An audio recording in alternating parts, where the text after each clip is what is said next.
Leo nataka tuzungumze kwa nini uuze underwear za kutoka China. Unajua watu wengi sana tumekariri kwamba underwear za kutoka China ni underwear mbovu, ni underwear ambazo sio imara, ni underwear ambazo hazina hadhi au sio nzuri, kitu ambacho sio kweli na sio sahihi. Underwear za China zimetofautiana kulingana na grades.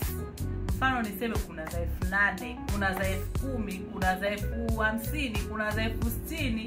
Hizo zote ni grade. Kwa hiyo underwear za China sio mbaya, inategemea tu unanunua ya shilingi ngapi. Upo? Sasa nakupa sababu za kwa nini ununue underwear za China uziuze. Kwa nini tuziuze? Kwa nini ufanye kama biashara yako ya kuanzia maisha? Underwear za China ni nzuri kwa sababu kwanza bei yake ni ndogo. Yaani zinauzwa katika, yani hazihitaji mtaji mkubwa. Kiasi kwamba unaweza ukanunua chupi, kwa mfano chupi ya dazani moja ya chupi ya China. Kuna za 8,000 ambazo mimi huwa sizirecommend. Kuna za 10,000, kuna za 12,000, kuna za 30,000, kuna za 36.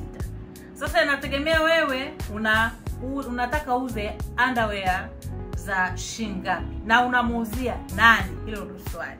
Kwa mfano uwezi ukaenda ukatembeza mtaani ukapeleka underwear za 4,000 au 5,500, hapana, utapata wateja. Uwezi ukaenda kuwauzia walimu ukawapelekea underwear za 1,100, hapana. Uwezi ukaenda ofisini ukawapelekea underwear za bukubuku, hapana. Kwa hiyo inategemea pia unamuuzia nani. Hilo ndo swali la muhimu sana ambalo unaweza kutabiri kwamba wewe uuze underwear ya shilingi ngapi au ununue underwear za shilingi ngapi na uziuze kwa shilingi ngapi. Lakini kitu kingine, underwear za China bana zinadumu sana. Yaani underwear ya China unaweza kununua chupi hiyo ambayo nakwambia ni dozen 36, yani 3,300, wewe ukanunua labda 5,000, yani ukauza labda 5,500 au 6,600 au 7,700, inategemea na mazingira.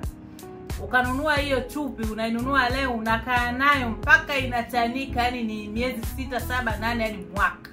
Chupi ile inadumu. Kwa hiyo underwear za China sio kwamba ni mbaya. Underwear za China zinadumu sana, inategemea umenunua shilingi ngapi. Lakini usitegemee ununue underwear ya buku ikae mwaka mzima. Huo uongo jamani, uongo kabisa. Hivyo.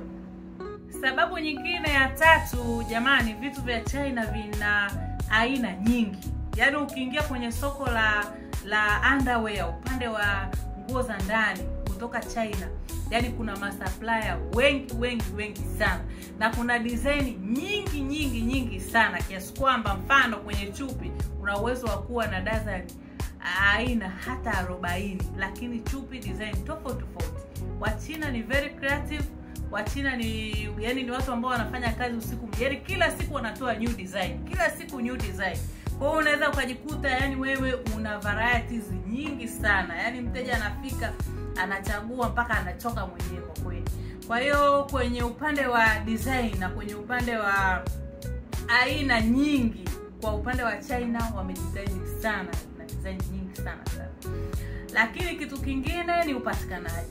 Jamani, upatikanaji vitu vya China tofauti na design vinapatikana sana, masupplier wengi, wanaoziuza wengi, wanaouza jumla.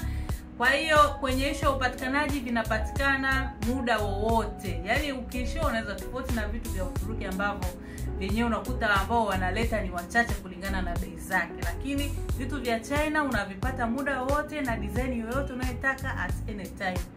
Kwa hiyo mimi kama CEO wa Robians Underwear napenda nikushauri, na kwa uzoefu wangu mimi, kama unaanza biashara ya underwear ni better na ni vizuri ukaanza na underwear za China, ukasoma mchezo, halafu ndo ukaja ukaendelea wewe mwenyewe utaangalia sasa. Lakini underwear za China ni option kubwa kuliko underwear